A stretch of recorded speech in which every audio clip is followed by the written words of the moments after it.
Buenas noches. Está terminando el año y necesariamente hay que hacer balance. Y los balances, esa línea que usted tira para sacar un resultado positivo o negativo, necesariamente está vinculado muchas veces a la economía. ¿Qué ha pasado con nuestra economía? ¿Qué se espera para el próximo año? ¿Qué ocurre en el mundo? Porque el mundo también está cambiando. Con el enfrentamiento entre Donald Trump y los chinos, por ejemplo, ¿qué va a ocurrir? ¿Mayor proteccionismo? ¿Qué va a ocurrir con la economía chilena y cuánto afecta todo eso a la economía chilena? Alejandro Alarcón, profesor de macroeconomía de la Universidad de Chile, ex gerente general de la Asociación de Bancos e Instituciones Financieras, nos acompaña esta noche. Buenas noches. Buenas noches, Tomás. Y necesariamente tengo que comenzar por un clásico ya, esas frases que quedan en el inconsciente colectivo, los brotes verdes de Alberto Arena, cuando los economistas se ponen como poetas, ¿no?, para anunciar la buena nueva. Rodrigo Valdés, su sucesor, habló de los aires primaverales. Y a veces pienso si no serán como los señores de esta novela Desde el Jardín, que comentan este tipo de cosas, pero no sé si la realidad. No se ven los aires primaverales el ministro Rodrigo Valdés, ministro de Hacienda. ¿Qué está pasando en la economía chilena, Alejandro? Bueno, yo creo que cualquier referencia al clima y en general al medio ambiente, no creo que sea afortunado, porque corre uno el riesgo de equivocarse rotundamente. Y por lo tanto, lo primero que tengo que decir que lamentablemente esos dos comentarios fueron equivocados, porque la economía chilena, desde por lo menos en mi recuento de hace 3 años, que viene en una verdadera montaña rusa, y esa montaña rusa se ha ido intensificando en la parte de la caída, no en la parte que va para arriba, en la parte que va como montaña rusa, como carro, montaña rusa hacia abajo. Porque las cifras son indesmentibles, porque estaba conversando con un colega y más allá de las teorías, yo creo que no hay nada mejor que mirar las cifras, y las cifras son indesmentibles. El segundo trimestre de este año, la economía ya llegó a 1,6. El tercer trimestre repitió el guarismo, 1,6. Y yo creo que vamos derecho a tener un 1% en el cuarto trimestre. Porque tiene 0,6. Sí, puede ser entre 0,6 y 1. Mis cálculos me dan 1%, que es un guarismo muy bajo. Refleja una baja tasa de crecimiento y expone a una vulnerabilidad al país demasiado grande, porque mi abuelita me enseñó hace muchos años que era una emoción indescriptible volar a ras de suelo. La adrenalina se sale por todos lados, pero al primer ventarrón se viene abajo el avión.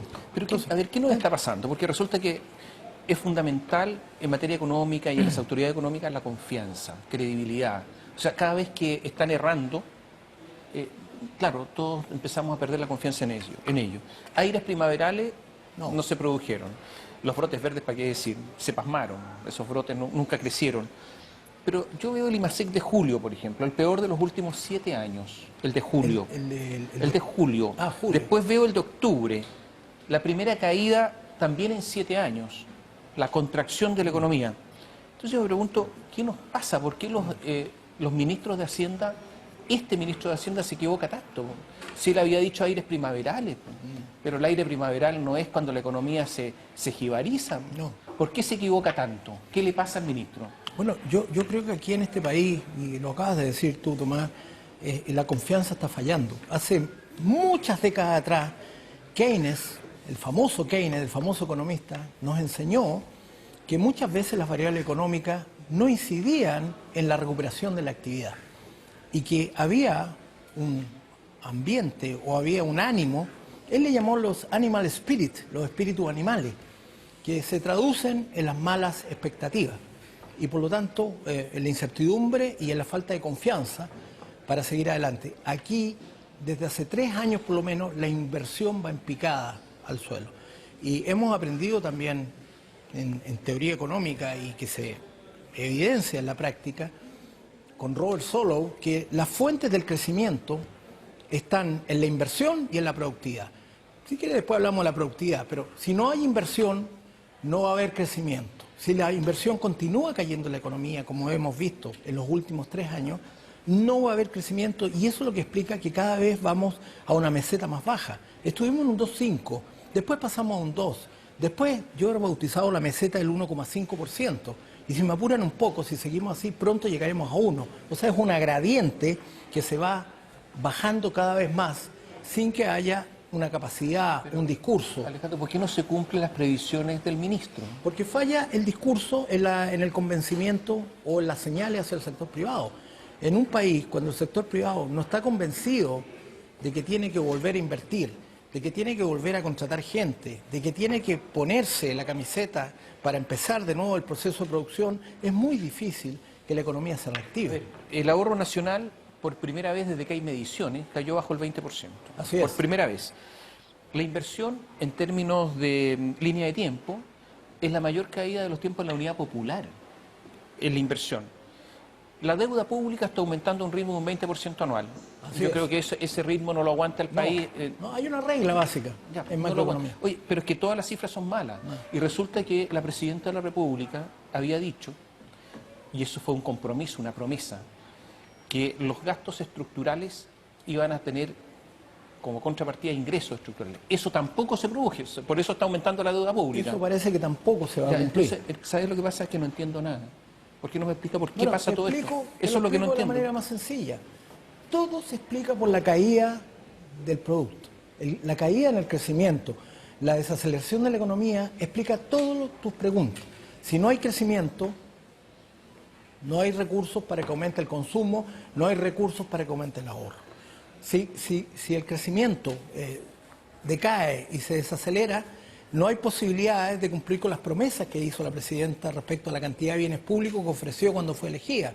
Más educación, más salud, más otros bienes como hasta bienes previsionales.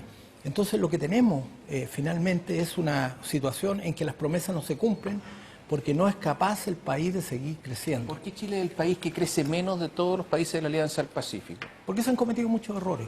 Se han cometido muchos errores. No solo en el diseño de, por ejemplo, la reforma laboral, que en vez de hacer el mercado laboral más flexible, lo hace más rígido y por lo tanto genera un aumento del desempleo. Si nosotros midiéramos bien el desempleo, no llegaríamos a la cifra que se anuncia de 7%, llegaríamos a más de un 9 y quizá un 10%. El desempleo en estos momentos está alrededor del 6,4%, ¿no es cierto? Sí, pero 6,4%. Pero yo quiero precisar ahí, porque lo que hemos tenido en los últimos meses es un crecimiento de lo que se dice el trabajo por cuenta propia. Y el trabajo asalariado, que es el que tiene mejor calidad, que es el que tiene mejores compensaciones, es 3 veces en promedio el otro tipo de trabajo.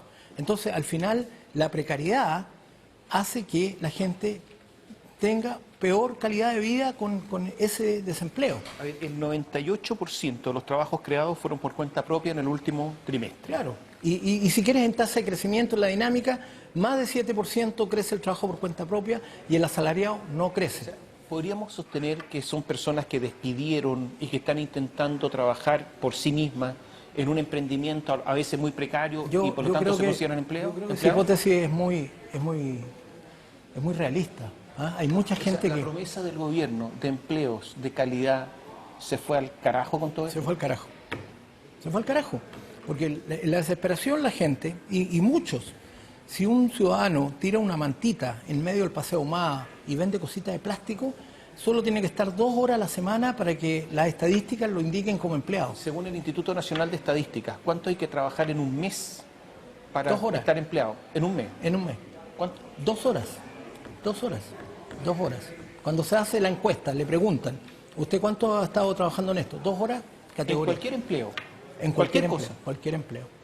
Cualquier empleo. Aunque sea por cuenta propia. Es porque es la declaración, porque dice yo estoy trabajando. Voy a barrer a las casas del lado 2 horas al mes y está empleado. Así es, así es. Eso ha hecho que muchos países corrijan el llamado trabajo por cuenta propia, administren metodologías mucho más potentes en cuanto a evitar que sea, como se dice en otras partes, desempleo disfrazado. Porque lo que tú me estás ilustrando, Tomás, es desempleo disfrazado. Y realmente el empleo que cuenta es el empleo asalariado, el que paga leyes sociales, el que tiene protección, el que es mucho menos volátil. Por lo tanto, yo creo que ahí las autoridades, con el fin de proteger no sé qué cosa, están engañándose a sí mismas. Y por cierto, engañando a la gente. A ver, ¿qué se hace? Porque yo veo todas las cifras son malas. Cuando no hay ahorro, obviamente no hay inversión. Cuando no hay inversión, no hay crecimiento. estamos en una situación que seguramente el próximo año el crecimiento va a ser bajo, porque no ha habido inversión, entonces ¿cómo va a ser alto? Pero ahí hay que calificar el ahorro, porque el ahorro tiene tres partes. El ahorro privado, el ahorro público, que no va a existir, puesto que vamos a tener un déficit, y después está el ahorro externo, que es el capital que entra al país. Por eso que la promesa del balance estructural es muy importante, porque en la medida que tú usas esa ancla, que cumple el balance estructural, que es una diferencia de ingreso con gasto de mediano plazo, o sea, tú te comprometes a tener un déficit acotado estructural, los inversionistas extranjeros están disponibles para prestarte dinero. Yo no conozco ningún país, y tenemos ejemplos muy cercanos, Brasil, Argentina, antes que llegara Macri, ¿no es cierto?, y otros países que no honran sus compromisos, no cumplen ningún tipo de balance, que al final nadie les quiere prestar. Argentina tuvo una historia tremenda cuando estaba Kirchner, porque finalmente los inversionistas extranjeros los demandaron y les declararon el default.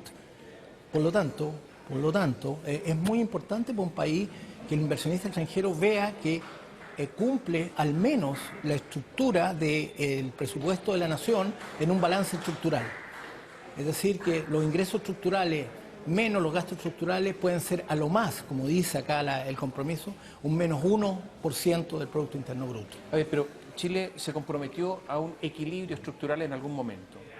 Este gobierno partió con más 1. Este gobierno se comprometió a un equilibrio, partió con más 1, pero más 1, después neutro y después vamos en menos 1. O sea, pasó 2 puntos de mayor gasto estructural. Y resulta que este gobierno no lo ha cumplido ni lo va a cumplir, no cumplió su promesa. Bueno, con el último presupuesto que salió, todavía lo puede cumplir. Y ahí yo le doy el mérito al ministro de Hacienda, porque tuvo que enfrentarse a un grupo político muy fuerte, que no entendía esto que te estoy diciendo. ¿Por qué hay que hacer este acto de fe? ¿Por qué hay que creer? Resulta que el ministro realizó en febrero de este año un ajuste fiscal de 500 millones de dólares. Claro. Que se fumaron, se lo gastaron igual, no hubo ajuste fiscal. El incremento del gasto público en los últimos meses del año, son cifras oficiales, es enorme. Sí, así han mantenido la actividad por el lado del consumo total. Por lo tanto, no es creíble lo que dice el ministro. No, pero las cifras, Tomás, las cifras que se incoaron en el presupuesto de la Nación, ese crecimiento que el ministro logró pasar en el Congreso, sí dan la esperanza de que al 2018 se va a cumplir el balance estructural. Este año el déficit fiscal, o sea, lo que estamos gastando en exceso sobre ingresos, más o menos 10.500 millones de dólares, podría ser incluso más. Es más del 3%. El próximo año, según la ley de presupuesto, se incrementa, va a ser 11.500 millones de dólares, 11.500 millones de dólares adicionales. Entonces, el asunto es un caballo desbocado. La pregunta es cuándo se arregla y cómo se arregla esto. Vamos a hacer un alto, volvemos en un instante.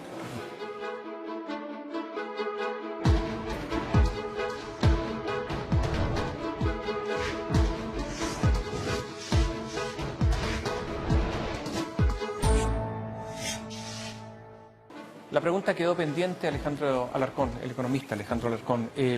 La deuda pública, que se ha incrementado en los últimos 4 años en un 100%, se dobló. Esto es, no sé, un caballo medio desbocado, ¿o no? Claro, la deuda es impuesto futuro, ¿no es cierto? Y se utiliza cuando los ingresos fiscales no son suficientes para cubrir los gastos fiscales. Eso le pasa a cualquier unidad económica. Cuando una familia gasta más de lo que produce, tiene que endeudarse. Cuando un país gasta más de lo que se produce, tiene que endeudarse. Y cuando el gobierno gasta más de lo que le recibe de ingresos, aunque no produce nada el gobierno, tiene que endeudarse. Y hay una regla de oro. La tasa de crecimiento de la deuda no puede ser mayor que la tasa de interés que se paga por esa deuda. Si no, está replicando un esquema de Ponzi, que fue un caballero que vivió a comienzos del siglo XX en Boston y que hacía las estafas piramidales. Y las estafas piramidales hacen que la base de la pirámide vaya financiando a aquellos que entraron primero, hasta que alguien se da cuenta y se tranca y nadie deja de contribuir. O sea, Garay es un estafador piramidal, parece, ¿no? Al parecer, ¿Y usted cree que el Estado se ha transformado en un Garay y un Chan? ¿Que se está tratando de decir? La solvencia, lo que pasa es que todas esas estafas piramidales tienen en común que se hacen insolventes en su cumplimiento de lo que han prometido cumplir. Esa es la característica de las estafas piramidales. Y eso orada la confianza. Por eso es muy importante que la captación de recursos esté en manos de entidades que son reguladas y supervisadas. Bueno, está aumentando la deuda pública en forma brutal. Entonces, si todavía no ha llegado el límite en que la tasa de crecimiento de la deuda, la tasa es mayor que la tasa de interés que se paga. Cuando se llega a ese límite, hasta los niños de primer año en la Escuela de Economía saben que van a una insolvencia del Si Estado. seguimos tal cual, ¿cuándo va a llegar al límite? Yo creo que a una tasa de crecimiento de la deuda, El 20, ¿no es cierto? En esos claro, podríamos llegar a esa insolvencia. ¿Cuándo? Por lo tanto, yo no lo Está calculo. aumentando la deuda en un 20% anual. Sí. Bueno, eso se hace insostenible si lo repetimos de aquí en los próximos 2 años. Por lo tanto, 2 años. 2 años. Ah, pero que el próximo año, descuenta el próximo año, porque ya va a aumentar otro 20%. Sí. Ya, entonces va a quedar uno nomás. Va a quedar el 18. 2018. Es que lo que No, pasa es que ahí es imposible. la pelota un, ajuste pasa a de ese un ajuste tan brutal del cinturón es Bueno, casi imposible. Pregúntale qué es lo que le pasa a Macri. Macri se encontró con una economía tan desajustada que ahora lo quieren ahorcar, porque ha tenido que hacer ajustes tan fuertes que los precios se han disparado, ¿no es cierto? Y ese es el ¿Eso problema. nos espera a nosotros de aquí a 2 años si no arreglamos el asunto? Bueno, podríamos tener consecuencias Bueno, muy malas. si esto es tan grave, ¿cómo va a ser responsable este ministro si calcula un déficit para el próximo año de otro 20% Lo más? que pasa es que el ministro, yo veo al ministro Valdés no proponiendo, veo al ministro Valdés conteniendo las presiones que tiene de la coalición de gobierno y especialmente el ala izquierdista, que todos sabemos quiénes son, ¿no es cierto? ¿Para qué los vamos a nombrar? ¿Quiénes son? El Partido Comunista. El Partido Comunista ha llevado la agenda de este gobierno y por eso que tenemos la situación que tenemos. Hace algunos días la presidenta cerró lo que se llamó el año de la productividad. Lo dio por clausurado. Así es. Ya, la productividad cayó un 0,6% en 2015, por tercer año consecutivo, 2013 menos 0,7, 2014 menos 0,9, 2015 menos 0,6. Entre abril y junio de este año cayó un 1%, ya hay cifras. ¿De qué año de la productividad están hablando? Tomás, yo he participado en el cálculo de la productividad como miembro del Comité del Producto Tendencial en los últimos 15 años. En los últimos 15 años. Y en ese periodo, que va del 2000 a la fecha, nunca la productividad total de factores fue positiva, fue cero o negativa. Por lo tanto, ese es un problema grave que tiene el país, porque la productividad total de factores es la que ayuda a que el producto tendencial crezca. Actualmente el producto tendencial está en 3%. Si la productividad total de factores fuera 2, el producto tendencial sería 5. Si el producto tendencial es 5 y tienes una productividad total de factores de 2%, sería 7. O sea, la productividad es muy importante para mejorar la calidad de los factores productivos y, por lo tanto, darle más posibilidades de crecimiento a la economía en el mediano plazo, no en el ciclo. Es el crecimiento de mediano plazo. Y, por lo tanto, Chile, en los últimos 15 años, ha renunciado a ese aporte tan importante de la productividad O total sea, de una factores. economía cada vez más ineficiente. Es una economía, yo no le llamaría ineficiente, Cada pero vez más incapaz ineficiente. de darle más calidad a los factores productivos para que puedan aportar más al crecimiento del producto. ¿Cómo se arregla eso? Bueno, hay dos mercados, el mercado de factores del trabajo y el mercado de capitales. En el mercado del trabajo se hizo toda una reforma laboral que lo hace más inflexible y por lo tanto hay un retroceso. Y en el mercado de capitales yo no he visto ningún cambio significativo. Eso está detenido hace muchos años. No hay reformas que mejoren la productividad en el mercado de capitales, siendo que yo me tocó participar desde el año 90 adelante en uno de los mayores desarrollos que hubo en Chile, que fue el desarrollo del mercado de capitales. ¿Y por qué no se hace nada? Bueno, esa es una pregunta que tienen los que están a Porque cargo del hay gobierno. intereses, hay Yo creo- presiones, yo creo hay que- lobistas. Yo creo que hay una incomprensión de cuáles son los conceptos que ayudan a mejorar la eficiencia. ¿De quién es la incomprensión? Bueno, de las personas que están a cargo del gobierno, de lo Bueno, contrario pero lo ¿quién? harían. ¿Pero quién? Bueno, yo no te puedo La nombrar presidenta quién, Bachelet, pero ¿quién está a cargo? si tú eliges a un presidente o una presidenta en este caso, asumes que ella va a elegir a las personas y va a pedir ciertos resultados. Ya, pero ¿esto estaría a cargo del Ministerio de Hacienda? En parte el ministro de Hacienda, pero el ministro de Hacienda ha estado dedicado a otras cosas. Pero el ministro de Economía sí te puedo decir que tiene una responsabilidad. Y no pasa nada. Los resultados están a la vista, eso es lo bueno que tienen los números. Pero, ¿qué efectos tiene todo esto? A ver, la caída en el ahorro histórica, la caída en la inversión histórica, el aumento de la deuda pública, el aumento de los trabajos, 98% por cuenta propia. ¿Qué efectos tiene la Y gente? la nula productividad. te Y la faltó. nula productividad. En las personas que Bueno, están el efecto- escuchando esto. El efecto es que la economía no crece o ¿Cuál es el entra en efecto en las estancamiento. personas? En las personas El efecto concreto tienen de las menos personas. bienestar, tienen menos ingresos, tienen menos empleos productivos, tienen menos bienestar en definitiva. Esto afecta al corazón de la familia. ¿Esto tiene como consecuencia que en algún momento el país sea más pobre?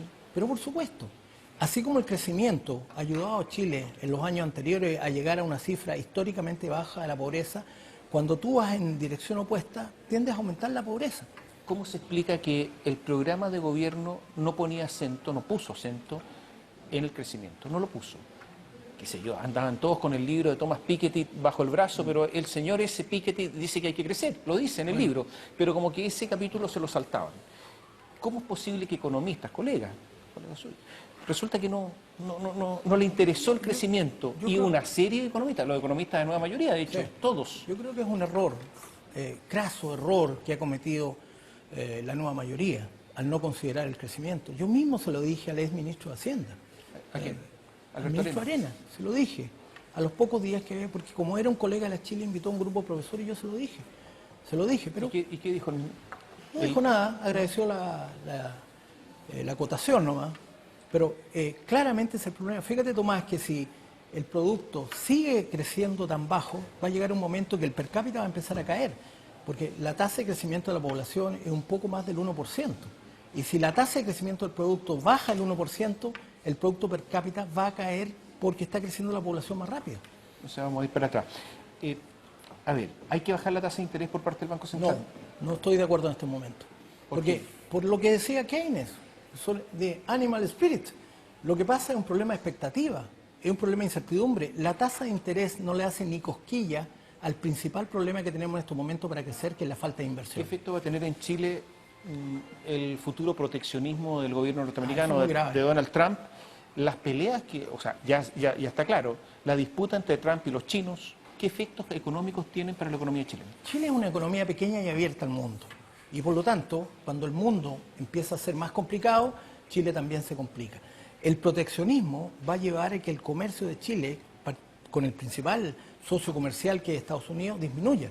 Si Trump es exitoso en colocar más aranceles, en cerrar la economía, en establecer un ambiente político mucho más complicado, porque ya hemos visto la última pelea que tuvo con China, vamos a tener problemas como país. Fíjate que yo acabo de ver una estadística en un estudio que asocia el lento crecimiento de la economía mundial, cerca del 3%, con el decrecimiento en el comercio mundial. Entonces, mientras más baje el comercio mundial, menos va a crecer el mundo y por lo tanto más impacto va a haber en Chile, que es una economía pequeña y abierta. Por lo tanto, para nosotros es muy malo que Trump haya resultado elegido en Estados ¿Qué va a Unidos. ocurrir con el aumento de la tasa norteamericana? Se dice que va a subir a 1,5%, está en un 0 y tanto, ¿no es cierto? 0,75, va a subir a 1,5. Los bonos norteamericanos ya han subido, están en 1,70, ya están en 2,4. Anticipo de que la tasa va a subir. ¿Cuál va a ser el efecto en la economía efecto en Chile chilena? es muy claro. Las señales que está dando Trump es que los capitales vuelvan a Estados Unidos. Está buscando como loco que los capitales vuelvan a Estados Unidos. Por lo tanto, el dólar se va a fortalecer muchísimo. Y eso tiene efectos muy malos para todos los países que están relacionados con Estados Unidos. Y por lo tanto, Chile le va a afectar mucho el alza de la tasa de interés. Pero tiene una parte buena, que cuando sube la tasa de interés en Estados Unidos, si nosotros no la bajamos, o si llegamos a bajarla, nuestro tipo de cambio va a subir. Y eso le ayuda a los exportadores. Esa es la única noticia buena, que suba la tasa de interés en Estados El Unidos. 70% de los productos que se comercializan en Chile son importados y por lo tanto Menos, un poquito menos que eso. Pero anda por ahí, 65. yo creo que 60, 55. Pero ¿Y eso? da lo mismo. Estamos integrados comercialmente al mundo y el alza del tipo de cambio tiende a disminuir las importaciones, empuja la inflación, por sobre todo. Y esa es la razón que el Banco Central actúa con mucha prudencia. ¿Tiene usted candidato presidencial? No todavía. Pero de todos los que están ahí, No todavía. Yo creo... ¿hay alguno que descarte? No. Sí, Tampoco. por A supuesto. ver, ¿quién descarta? A ver. Descarto desde ya a la coalición oficialista, porque fracasó. A todos los oficialistas. ¿A Lagos lo descarta? no Bueno, sé, la ¿qué hay? coalición oficialista. No. Descarta Pero que también no me los ponga usted. a déjeme Insulza, a decirle yo. Guillé, a todos, No, a no. Atria. Yo lo que le quiero decir que realmente esto se va a jugar más allá que está allá o está acá, cuando los señores candidatos ofrezcan los programas. Y ese va a ser el momento que la gente va a empezar a elegir. Lo que estoy seguro es que no quieren elegir el modelo que está siguiendo la actual coalición de gobierno, pero vamos a ver qué programas se van a ofrecer. Esa es la prueba de fuego. Si alguien viene a ofrecer más estatismo, más socialismo, más controles, más regulaciones, a ese candidato yo no lo voy a elegir por lo menos. Yo quiero que haya más mercado, Yo quiero que haya más integración a los mercados de bienes y servicios, más integración financiera, regulación financiera, pero para mejorar la calidad del mercado de capitales. Ahí voy a elegir. Gracias. Buenas noches. Buenas noches, Tomás. Y ustedes muchas gracias. Gracias por seguirnos.